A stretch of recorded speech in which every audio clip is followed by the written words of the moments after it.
Well, here's what we're going to do. We'll make something similar work. When we collab with Adidas for the first ever podcast shoe, that's where we're going to get something like that. The first shoe you can hear. Yeah. Well, not the first. Yeah. I got a lot of squeaky shoes in my life. Hey, Adidas, you want to fill that Kanye void?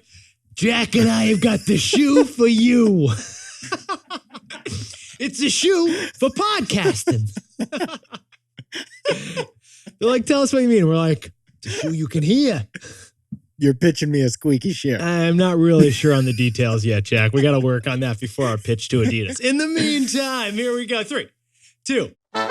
This is Nick. This is Jack. Welcome back. It is Monday, November 7th, and today's pod is the best one yet. It just feels like a T-boy. Jack, what's our first story for the pod? For the first time in American history, liquor is about to overtake beer. America's beer belly is now a cocktail tummy. For our second story, the second most valuable startup in America just laid off employees and then apologized. Because we have entered the hoodie recession. For our third and final story, the number one issue in tomorrow's election, it's the economy, stupid. So Jack and I wrote down the 3 ingredients for the expensive cocktail that is inflation. But before we hit that wonderful mix, Fantastic mix, and I love how you said wonderful, Jack. it's Monday, the first day of the full week. Full week, 5 days, a lot of days in a full work week. But Yetis, you've heard about the 4-day work week, right? Jack and I were early believers in the 4-day work week. Yeah, we were. Even though, full disclosure, we do work 5 days a week. Yeah, we do. But how do you beat a 4-day work week? Jack, that would be with the 3-day work week. Get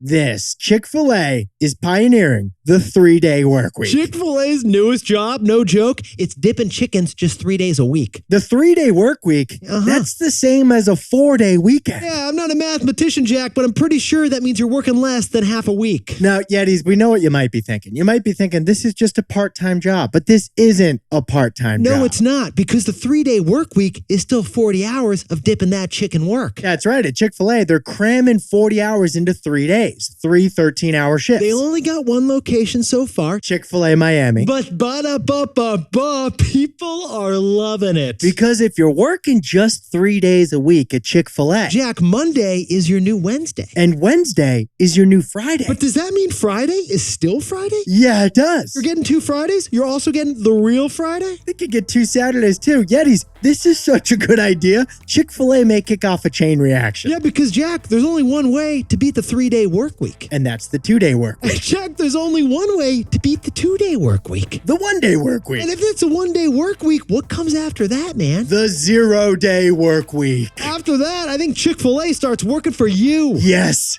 they do. So to all the Yetis out there, happy Monday. But if you're dipping chickens at Chick-fil-A, Happy Wednesday. let's dip our 3 stories. 15 years before this song, 2 boys from the Northeast met in a dorm. They had an idea that caused a cultural storm. It's the best one yet, but the best is the norm. Jack, Nick, that's it. I don't even think they need to practice. 50%, that's a fat tip. T-Boy City on your at-list. If you know, cause we ready to go. We can't wait no more, so just start the show. Start the show. For our first story, we're about to hit a milestone at your local saloon. The liquor industry is about to pass the beer industry for the first time ever. All right, Yetis, is it just Jack and me, or are beer companies like trying to not be beer companies anymore? Nobody wants to embrace beer anymore. Case in point, Budweiser, America's largest brewer, they just launched more non-beer drinks in the last 2 years than they launched beers. We looked at BudLight.com. You should too. There's 9 different Bud Lights that aren't beers. We repeat, only 4 of Bud Lights are actually beer Bud Lights. 9 are not beers. 4 are beers. Bud Light is not a beer company anymore. It's not just Budweiser. Boston Beer, the artist formerly known as Sam Adams, they are truly a truly hard seltzer company now. Look at the sales. Molson Coors literally removed the word beer from their corporate name. It's like beer companies are hop shaming each other, Jack. Even Frank the Tank is like sipping martinis now. And it is all because of this one statistic. For the first time since the Wild Wild West, when bourbon was your only choice, by the way. Way back when. Spirit sales are about to pass beer sales in the United States. Yetis, Jack and I would love to introduce you to the booze bubble. For 12 straight years, liquor has been taking alcohol market share from beer. It's like a leaky keg. Spirits and beer are now neck and neck with 41% of America's alcohol market. And the way we're looking at the data, mojitos have the momentum. Because beer sales are only up by 1% this year compared to last year. That's it. Beer is barely growing out there. But vodka and whiskey, they're up 5% and 7%. How about mezcal and tequila, Jack? They're up a whopping 30% because margaritas are winning. Jack, what's your drink of choice? Margarita. Actually, it's a Oaxacan old-fashioned. I do like a mezcal margarita. It's smoky because it's burning a hole in your pocket. Really nicely done there, Thank Nick. you, Jack. Kind of stuck the landing on that So, one. Yetis, what we're trying to say is liquor before beer, you're in the clear.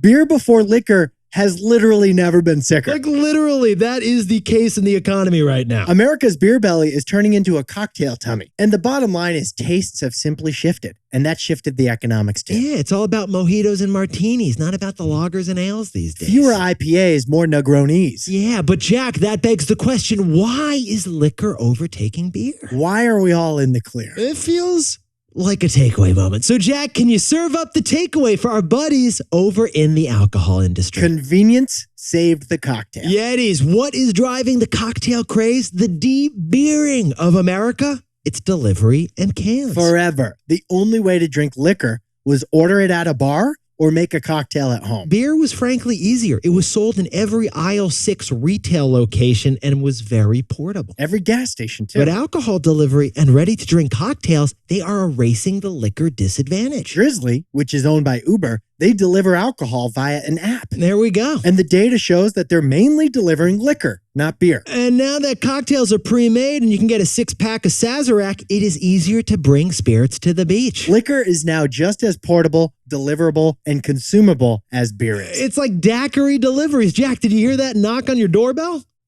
No? I sent a big bottle of Bacardi your way for this exact story. Did you? No, I didn't, but I was going to do it tomorrow. Yeti's convenience has saved the cocktail. Convenience has saved the cocktail. For our second story, maybe the most shocking thing we saw last week, a tech CEO apologized. Big tech just entered the hoodie recession. All right, besties, before we went into the weekend, before we had Sleep In Sunday, Jack and I saw some pretty conflicting news. Yeah, we saw news headlines that were the opposite of each other. First, we had the big government jobs report for October, which showed that the economy added 260,000 jobs last month. Jack, what recession? But we also saw a headline last week that dozens of big tech companies announced huge layoffs. Oh, that recession. To name a few of those huge layoffs, LYFT is laying off 13% of their workers. Open Doors laying off 18% of their workers. This is painful. It's sad to see. And according to some PFWTM, some people familiar with the matter, half of Twitter's 7,000 workers were laid off on Friday. Also, Amazon, Microsoft, and Apple, they all announced various levels of hiring freeze. Add it all up, we're talking over 100,000 tech workers have been laid off this year. So it's not a full recession yet. We added 260,000 jobs last month. But we do have a tech session or a hoodie recession. But besties, here's what surprised us the most about the layoffs. It was one layoff in particular. It was from Stripe, which is the second most valuable U.S. startup. Stripe, not Square, Stripe, a payments company worth around like $100 billion. Stripe is laying off 14% of Stripers, or over 1,000 people. But here was the fascinating part. The co-CEOs of Stripe, the Collison brothers, took an unusual step of explaining the layoffs last week. They explained the layoffs by apologizing. Yeah, like they didn't blame the uncertain macroeconomic environment, quote unquote, out there. They didn't blame the volatile markets that we're all navigating. No, the co-CEOs of Stripe, two brothers, blamed themselves. It is rare that two tech CEOs would admit to making a big mistake. It's rare two brothers wouldn't blame each other, Jack, to be honest. You got five brothers. You'd be blaming each other all the time, right?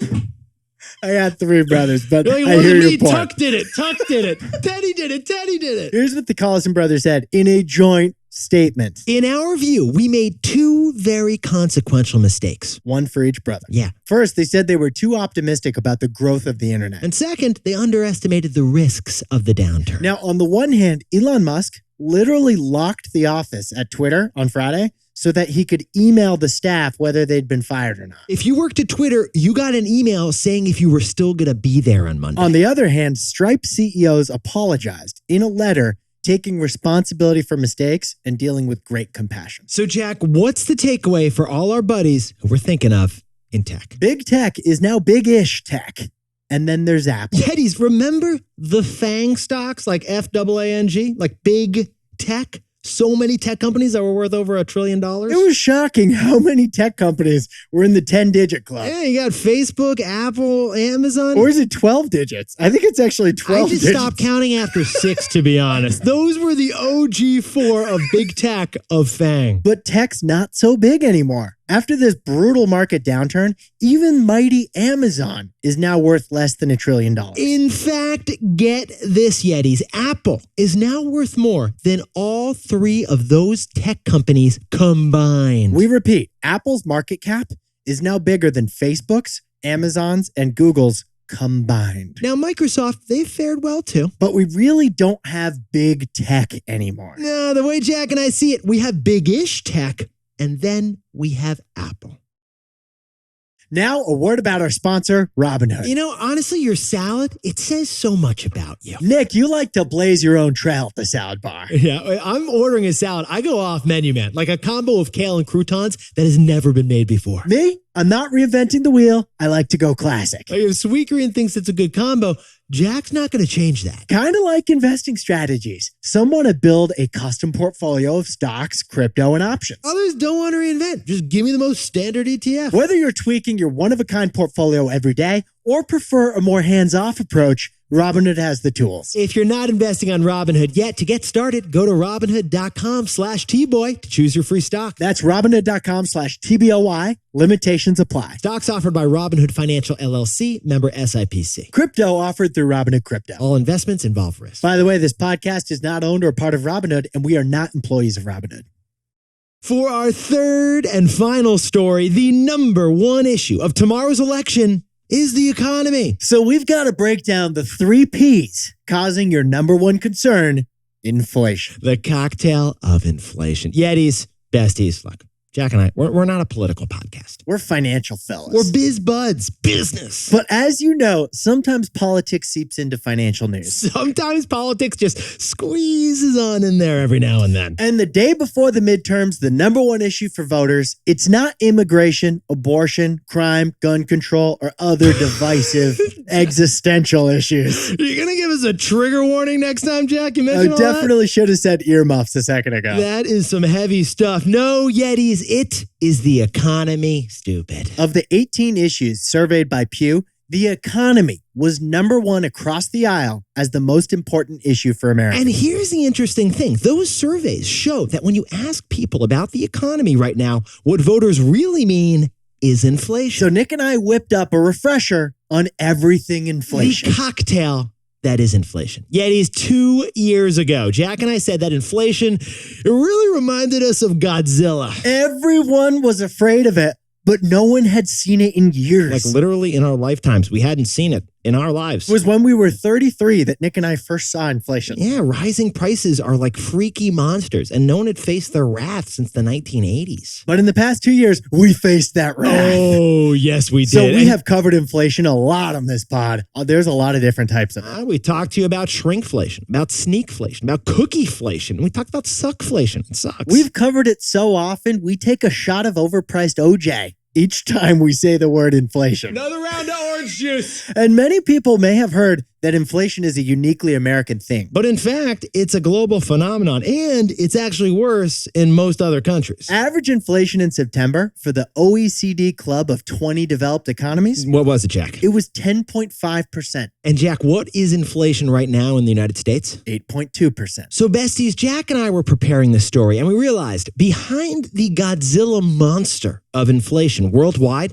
there really are 3 forces. 3 ingredients, actually, for the expensive cocktail of high prices across the planet. So Jack, what's the takeaway for our buddies who are everyone in the United States right now? Inflation is mainly caused by the 3 Ps, the pandemic, the pumps, and Jerry Powell. Yetis, reason number 1 for inflation, the pandemic supply chain issues. We cover them weekly in the Hoarder's Almanac. The pandemic caused so many ships and factories to shut down that shortages still lead to price hikes. Reason number 2, Jerome Powell, really the Fed actually, they injected so much money into the economy. Now, stimulus checks did give people more money to splurge, which pushed prices up the last few years. But when central bankers worldwide injected economies with money like they did, a lot of money, that caused even more inflation. And reason number 3 in this cocktail of inflation, prices at the pump. Oil prices pump up the cost of everything for the whole world. And ever since Putin invaded Ukraine, the price of oil globally,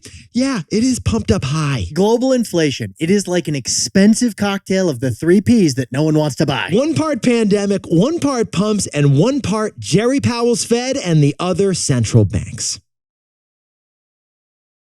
Jack, can you whip up the takeaways for us for the full 5-day work week we all have? Liquor sales are overtaking beer for the first time since the OK Corral. Convenience has saved the cocktail. For our second story, Stripe's co-CEOs, they apologized for the big layoffs. And we don't have big tech anymore. We got big-ish tech plus Apple. And our third and final story, the number 1 issue in America and possibly the world is inflation. Global inflation. It is a cocktail of the 3 Ps. And what are they, Jack? The pandemic, prices at the pump, and Jerry Powell central bankers.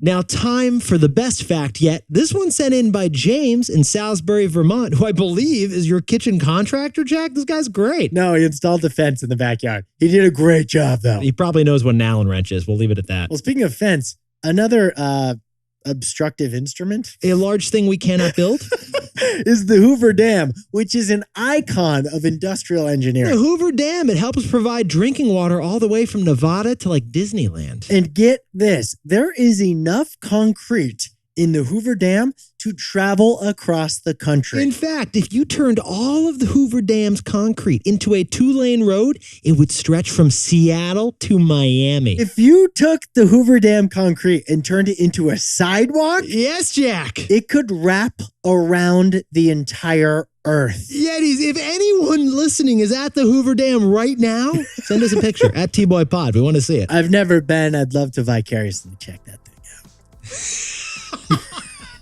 Role play. Role play. Yetis, you look fantastic to start the week. And if you haven't yet, click to follow us on Apple or Spotify. And if you work at Chick-fil-A, happy Friday. Does one dip chicken into the fryer later, or do they plunge chicken into the fryer later? Jack and I discussed this at length before the pod. We ended up with the Big Dipper. You dip that chicken. Nick and I, we'll see you tomorrow. Can't wait. And before we go, happy birthday to Rose Horwitz, celebrating her 9th birthday with a hibachi dinner down in Maryland. And happy birthday to Dong Tai, who's celebrating his birthday by eating a banana the wrong way in the East Bay. And Mika Villarreal is turning 1 year old up in Napa, California. And happy birthday to Diraj Gunda in Siriyapet, India. And a happy birthday to longtime Yeti Rebecca Kelly down in New York City. Rebecca, happy birthday plus 1 day. And congratulations to Gaurav and Kevin, who have been recording their podcast, Plastic Suit, Linen Tie, for 2 years. Great anniversary. And congratulations to Masia, who got a new job at Ernst & Young Parthenon in Zurich, Switzerland. And Gabby Dominguez just left her job as a 911 dispatcher in Illinois. Good luck on the next venture. And to anyone else celebrating something today, make it a T-Boy. Celebrate the wins. This is Jack. I own stock of Amazon, and Nick and I both own stock of Apple and Robinhood.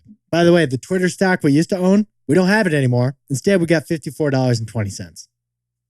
Now, a word about our sponsor, Robinhood. Okay, so Jack and I both worked in finance for a while. And we know the 6-monitor Bloomberg jockey with charts, numbers, balances, and more charts. They got coffees in both hands while they're executing some complex trade on a soybean future. Well, we're not trying to impress with our mission control trading center. Just give us an app, please. Robinhood, with its mobile-first and intuitive design, it lets you trade with just a few quick taps on their app. And even if things still don't seem easy, Robinhood has your back 24/7 with its live and robust customer support. If you're not investing on Robinhood yet, to get started, go to Robinhood.com/Tboy and choose your free stock. That's Robinhood.com/TBOY. Limitations apply. Robinhood Financial LLC, member SIPC. All investments involve risk. By the way, this podcast is not owned by or part of Robinhood, and we are not employees of Robinhood.